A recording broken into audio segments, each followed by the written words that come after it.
is Johnny Gomes. Yes, Johnny Gomes in the left. Nick Markakis, the new right fielder from Baltimore. Yeah, they signed him to a nice deal. They traded Justin Upton and Jason Hayward. Right.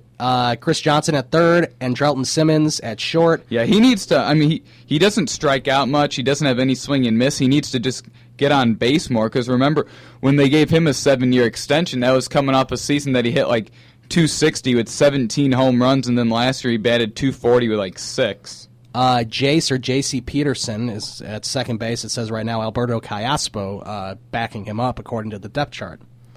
So that's interesting. And yeah, they signed him as he's going to be more of a utility player. And then they still have Freddie Freeman at first base, who's a franchise cornerstone. I'm pretty sure they're hoping he can develop maybe a little more power. Right. And I mean, realistically, it's not a terrible team. I mean, people are acting like they're in full rebuild mode when they still have pretty solid pieces at the major league level. Really, the only thing that needs upgrade is that outfield, because when you're starting Johnny Gomes and Melvin Upton Jr. now. Yeah, that's... and even Markakis isn't really a solid starter. I mean, he's okay, but... I mean, Markakis is... I mean, he's better than those guys. I mean, last year Markakis had a really good year, and...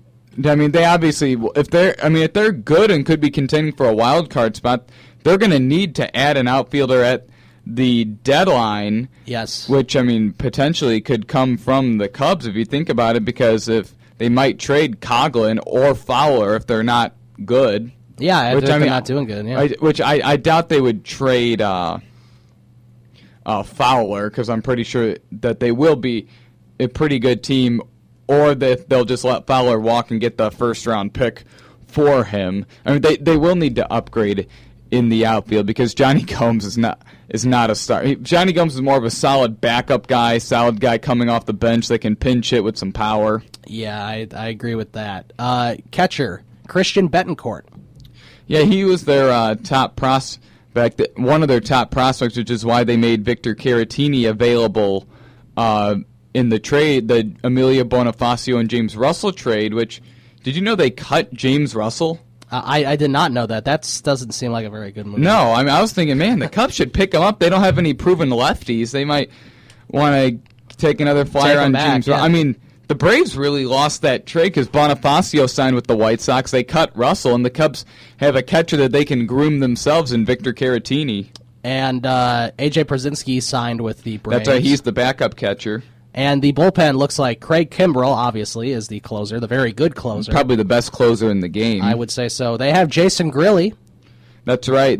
That was a solid pickup from the Pirates. They did trade Jordan Walden, who was one of the better setup men in the game. They traded. I remember him, yeah. Yeah, unfortunately, he went to the Cardinals. They have Josh Outman, who I remember his name because it's that sounds like an older name. Well, and it's kind of ironic. It's Outman, and he gets outs. That'd be funny if he was like a Belisario type pitcher. Couldn't get anyone out. You're right. I mean, that does sound like a veteran name. Yeah. They have Jim Johnson. Oh, that's right. Remember when he was really good with the Orioles? Yeah, a few years back. I mean, he wasn't like super great. He would rack up 50 saves a season and somehow have like a 3.90 ERA. So that's sort of how their bullpen phases out. All the other guys aren't very well known or very good. Right. I'm sure Arodys Vizcaíno was in contention in the bullpen until he got his 80-game suspension. Right. All right, let's go over the final team. This is the final team, right? Yeah, the final team, National League team. In the final National League team, the Philadelphia Phillies, who probably will finish last in the National League altogether. They'll probably finish last in the MLB. And the thing with the Phillies is they're probably in worse shape than the Cubs were when Theo Epstein took over. They might be. I think they are because the only bad contract that Theo had was Alfonso Soriano, which wasn't a bad contract, and which... to go a little off topic, you know how the Cubs brought in Manny Ramirez as a player coach or a consultant? Yeah. I was hoping they'd bring back Soriano because when they traded him, all the Cub players were super sad because everyone... I remember that. He was like a mentor to a lot of the young guys. He was a mentor to all of the young guys. I was thinking they should bring this guy back as a coach or a consultant because all the young players loved him, and I remember they were saying his first game with the Yankees, they all were going nuts when he hit a home run. Yeah, I remember that. He had a couple home runs with the Yankees, which was exciting. He hit a lot. I think he hit 20 with them. I mean, because remember there was that one week he hit like 10 home runs. I remember that. I think I added him on my fantasy team that year. I added him off the free agent list or something. Was on a major tear, which, I mean, I miss Soriano. He was a really solid player for the Cubs. Yeah. And, I mean, he handled the booze with class. I just think he's the perfect guy to become a consultant to the young players because he'd helped. I mean, all the young players had nothing other than great things to say about him, what a great guy he was, great in the clubhouse, and that he was a mentor to all of them.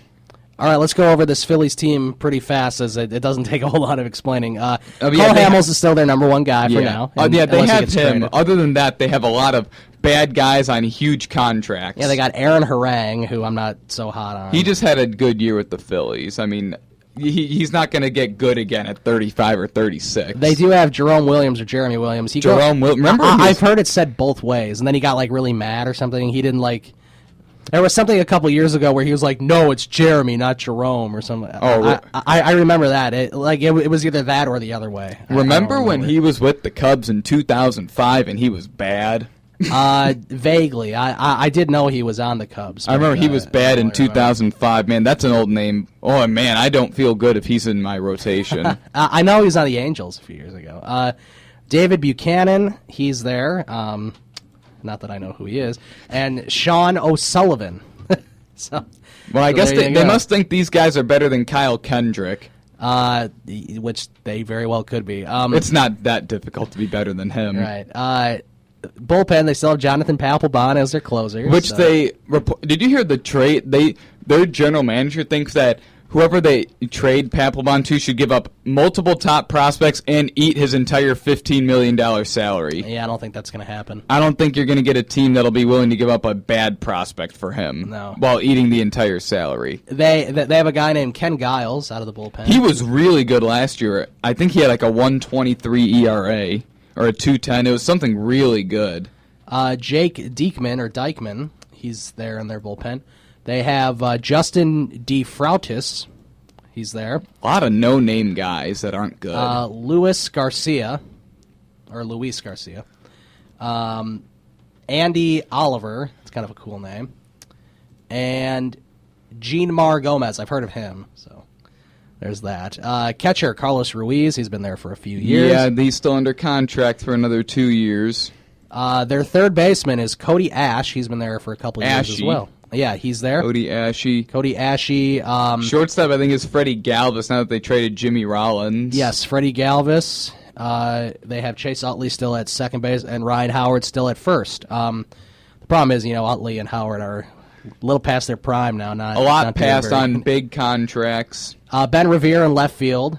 Oh, man, does that guy provide no power? He has literally the definition of no power, like Tony Campana-like power, from a corner outfield position, too. Their center fielder is some guy named Odubel Herrera. So that's they have him instead of Ben Revere in center. Wow. And they also have Jordan Danks as a backup in center field. Oh, they picked up Jordan Danks. So they're the ones with Jordan Danks. And then right field, Grady Sizemore. Wow. He's still around. I read that he batted like 120 this spring, and there was a young guy that batted 350 with like 5 home runs, and they gave the job to Sizemore. Yeah, so there you go. They also have Jeff Francoeur. It's a backup. Man, do they have a lot of? They have a lot of names that used to be good. Also, a backup in left field, Darren Ruff. Remember him? Yeah, man, they really have a lot of names that used to be good. That's probably why they're the worst team in the game, because they're paying all these guys ridiculous money. They need to trade Cole Hamels because eventually he's going to go on strike. That would help them in the long run. I mean, when's his trade value going to go up? It's not, especially at 31. Right. All right, so that's the National League. We'll take a break, and then we'll start on the American League. You're listening to Ryan and Ryan here on SportsTownChicago.com. The Ryan and Ryan Power Hour Podcast on SportsTownChicago.com.